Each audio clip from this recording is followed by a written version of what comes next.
All right, so the second half of that game sucked, of course, where the Miami Heat walk away with a loss to the New York Knicks. It pains me to say 116 to 107. Now, I know whichever route I take for this video, whether it's optimistic or pessimistic, people are going to have a problem with it. Not that I care, of course. Well, I care what y'all think. Go ahead and leave your comments down below. I'll be reading all of them. Helps the algorithm a lot too. Subscribe while you're here. But anyways, I will always give my opinion regardless of what other people think about it, right? Because I consider myself a realist. Sometimes people agree, sometimes they won't. Whatever. But if I'm optimistic and say, oh, it's only the fourth game of the year, people are going to say, well, it's the sixth year with this core. And I think there's some validity to that. But if I'm pessimistic and say the Heat looked like they didn't care in the second half and got their ass kicked, people are going to say, hey, it's only game 4. Bam was in foul trouble, whatever. And I do think there's a lot of legitimacy, validity, whatever, to those excuses as well. But what I am going to say then, that I do think everybody watching this video can agree with, is this Heat team that we're seeing tonight and thus far the previous 4 games total this season, it looks exactly like the Heat team we saw to end last season. It really, really does. In terms of sometimes you look great. When things are cooking, the team looks amazing. They're moving the ball. They're getting dribble penetration, kick out to open shooters. They're moving on the fast break. The power just went out in my house. That is something. You know what's crazy, y'all? Is literally during the Hurricane Milton, didn't lose power once. You get a normal rainstorm, you lose power. Florida, I can't explain it, ladies and gentlemen.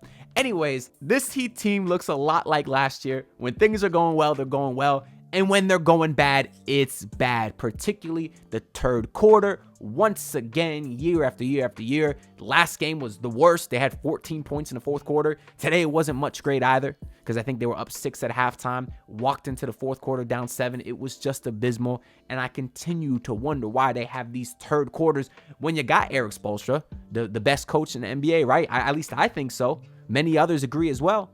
So when you come out of halftime, a time when you're supposed to make adjustments, why the hell do you consistently underperform in the third quarter? I don't know. I don't have an answer. If you do, let me know down below. But then even outside of the fourth quarter, late in games down the stretch, they're not a very good clutch team once again. We're watching Jimmy Butler take jab step fadeaway 3-pointers on our offensive end. And then when the Knicks are on offense, we're watching Josh Hart beat Terry Rozier backdoor and get an easy layup. We're watching Jimmy Butler lackadaisically track down a fast break pass, falls out of bounds, turns it over. And then on the other end, we're watching Jalen Brunson walk into the paint for a left-handed layup. Just the offensive execution down the stretch looks bad, just like it did last year. So that was my overall point that I think we can all agree with, is this team looks the exact same. Now, a lot of you might be saying, I'm not surprised. We didn't make any moves. And once again, I think there's some validity to that. The other side of that is going to say, hey, you got improvements from Jaime Jaquez, which I think is clear. Improvements from Nikola Jovic, which is very, very clear. We'll get into that. You got Tyler Herro, who was awesome today. That's the best positive. That boy was hooping. It's a shame that everyone else let him down. So I did think there was a route for this team to get better from internal development in addition to the young guys you brought in. Although you're not playing Khalil Ware, you're not playing Pella Larson, but whatever. Maybe those guys will get their chance later in the season. You brought in Alec Burks. Plays well the last couple games. Well, I don't think he scored last game, but I like what he brings from an offensive standpoint. You don't play him today. Now, you did play Drew Smith, and I'll get this out the way right now. I'm about to say something I've never said on this channel before, which is Drew Smith was pretty good tonight.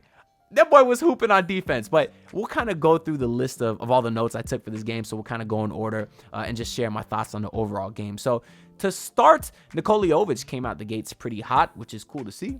I did like that he was being aggressive because in particular, the second shot he had Jalen Brunson in the post, backed him down, got an easy layup. So I do like that he's using that physicality and strength and weight that he put on that we've been hearing about all offseason. And then you had him posting up Mikal Bridges later on, was able to draw a foul. He missed both free throws, which was a huge theme for this game. Let me see if the Heat's free throw shooting was as bad as it looked like. On the night, 16-24. That is abysmal. They missed 8 free throws in a game that they lost by 9. So make your free throws. Maybe things are different. But as much as I love to see the aggressiveness from Nikola Jovic, I hated how passive your stars were. You have dribble kickouts to Bam at the three-point line. Now all of a sudden he's too hesitant to shoot. He got a mid-range to start the game. He seems to be very comfortable in that range. But at the three-point line, he just doesn't seem comfortable yet. We're seeing him regress back to what we saw last year, where he'd be open at the top of the key and be scared to pull. Now, he did take 2 3-pointers today. The second one was at the end of the shot clock and late in the fourth quarter, so he kind of had to force it up. But he just doesn't look comfortable out there, even when he's shooting it.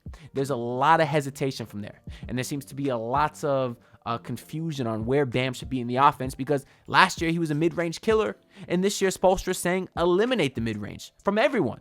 He wants layups and threes. Well, Jimmy and Bam thrived in the mid-range last year, so it doesn't seem to make a lot of sense. One of the notes I got next is Karl-Anthony Towns, who was hooping today. Shout out to that bum. 44 points, crying nonstop. Every time, oh, foul, ref, foul. Shut your ass up, man. You soft as hell. That's why Jimmy hates you, because you soft. Now, what I want to say, though, and I'm talking to Jimmy Butler right now. Not that Jimmy's watching this video, and I still love you, Jimmy. I got the jerseys back here. Anyways, Jimmy Butler very clearly does not like Karl-Anthony Towns, but today he got sunned by him. Even late in the game, Towns getting rebounds over Jimmy and one, flexing in his face. Towns hitting a pull-up 3 early in the shot clock, dagger over Jimmy Butler. And time again, whenever the Heat got a bucket, Towns was there in the fourth quarter to come right back at us. He was incredible today, and he looked like he was aggressively trying to attack Jimmy Butler. And on this particular night, Jimmy Butler got sunned by him. It pains me to say, but that is the truth of the matter. Anyways, a lot of Towns' points today was on Thomas Bryant because, of course, Bam was in foul trouble a little bit early. But then when Towns came in, he was cooking Thomas Bryant. I'm not going to lie. Or he was cooking Bam still. I'm not going to lie to you. Thomas Bryant did survive a hard fall earlier in the game. I thought he might go out and finally get some Khalil Ware minutes early in the game. But no, instead, Drew Smith came in, who we'll get into, like I said, because he was good. But Tyler Herro was really awesome in that first half. 14 points in the first quarter, 20 in the first half, was driving into the paint to kick out to open shooters, had some incredible dimes, just threading the knee mill to Duncan inside and Jaime inside. He was very awesome all around today. Meanwhile, Jimmy Butler had 0 shots in the first quarter. Pathetic. But then you did get a little bit of Drew Smith when he came in defensively. Had like almost back-to-back strips in transition, just ripping guys clean. Another one was on Jalen Brunson, who was trying to post him up, and Drew Smith said, yeah, give me that. Beautiful defense by Drew Smith. Shout out to you. I don't get to give you credit a lot because it's no secret I'm not your biggest fan. Tonight, you were pretty good, especially defensively. There was another one where Mikal Bridges' long ass with a 7-foot wingspan was on a fast break, and Drew Smith just stripped the ball cleanly out of him, which led to a lob from Jaime to Bam. It was beautiful. But anyways, you end the first half. I think the Heat were up about 6 or so. Luckily, you did get an aggressive Bam to start the third. Back-to-back trips to the free throw line, knocked them all down. Had this beautiful little drive baseline dunk right past Karl-Anthony Towns. We're thinking, yes, we got Bam back. And we really didn't see any more of that the rest of the game. More aggressive Jovic, though, had a beautiful spinning jam over Jalen Brunson or past Jalen Brunson, really using his physicality. I think we've seen a clear jump from Jovic, and again, that's another positive. But in that third quarter, the Knicks would go on a 22-7 run. Jimmy was absolutely invisible from offense in that third quarter. Defensively, I actually think Jimmy was good tonight. I know he had a handful of steals. He was playing the passing lanes, even had a few steals that he didn't get, but was very close to, which is still showing that he's active. So I like what I saw from the defense, but offensively, he wasn't even trying to score. The Heat got outscored in that third quarter, 35-22. They were down 7 to go into the fourth. And then in the fourth, Terry Rozier, who was terrible to start the game, was 1 for 9 to start the game, did finish 5 of 14, which is obviously still not good, but he did pick it up a little bit there in the second half to try to get things going, but it was really just too late. So what I want to kind of look at here is the shot distribution, because I'm not happy with it. I know on the night, Jimmy Butler finished with 9 shots, which was 4th most on the team, behind Herro, Rozier, and Jaquez. But going into that fourth quarter, he had 5 field goal attempts. That's less than Nikola Jovic. That was less than Duncan Robinson. That was 1 more than Drew Smith, and that cannot happen. Bam Adebayo had 6 field goal attempts. Less than Duncan Robinson, less than Nikola Jovic, 2 more than Drew Smith. That can't happen. Your stars cannot wait until the second half or late in the fourth quarter to show up. It can't happen. They get paid all that money. Bam Adebayo just got that huge extension, and he's on Fat Cat watch because averaging 11 points per game after getting that kind of bag is ridiculous. To get 44 points dropped on your head, and I know a lot of those were on Thomas Bryant, as I said, but a lot of them was on Bam too. He's on Fat Cat watch, as my guy Brendan Tobin would say. It's ridiculous. Jimmy Butler wants that extension. The way he is playing, he is not worth a fraction of the money that he is asking for. And I understand it's difficult when you got guys like Terry Rozier and Tyler Herro who are prolific shot creators. But you are Jimmy Butler. You are the leader of this team. You make everyone else take a back seat. You don't take a back seat to them. Anyways, we'll go through the box score a little bit here because Jimmy did finish with 15 points, 4 rebounds, 4 assists. Not enough. Nikola Jovic was great today, 10.6 boards.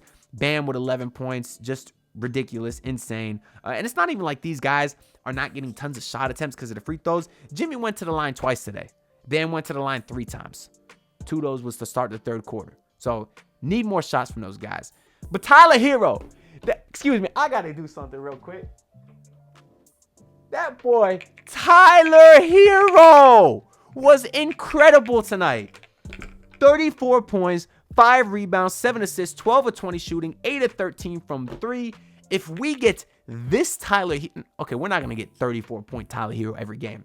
But if we can get close to this Tyler Herro every game, and then you don't get a Terry Rozier that shoots terrible, you don't get a Jimmy and Bam that don't care, or soft Bam. If you don't get that, this team can be pretty good. Because that boy Tyler Herro was doing everything out there, and I felt like he held his own on defense as well. So I just want to shout out Tyler Herro, but unfortunately it's not in a win, because if it was in a win, I could do a lot more. It doesn't feel right hyping him up this much in a loss, but not his fault tonight. Some of the fault could be attributed to Terry Rozier, who did finish with 16 and 7, but shot 35%. I do feel like Jaime Jaquez played very, very well. 8 points, 8 rebounds, although he was 2 for 10. He did miss a lot of bunnies. I will admit that. But the next game, I actually think, is in Mexico on Saturday. So I'm going to smash this over on the anonymous player prop betting app that doesn't sponsor me, so I won't say their name. Because, yeah, I believe the next game's in Mexico. I don't think I have a post game, by the way, just because we're doing a Friendsgiving that night. So I will be a little bit busy, although I'll be watching the game. And then, of course, Thomas Bryant did hit you 2 threes. He gave up about 30, or maybe not 30, because, like I said, Bam got scored. He gave about 20 points up to Towns, but Bryant got 6 of them back, couple triples there. I still don't like John Crotty saying the defense needs to respect Thomas Bryant. They don't. And then, of course, Drew Smith today, only 2 points, but the great defense. And Duncan Robinson was your 9th man off the bench. 5 points for him, 1 of 5. He continues a pretty poor shooting season. But I think that's pretty much all I got to say about this game.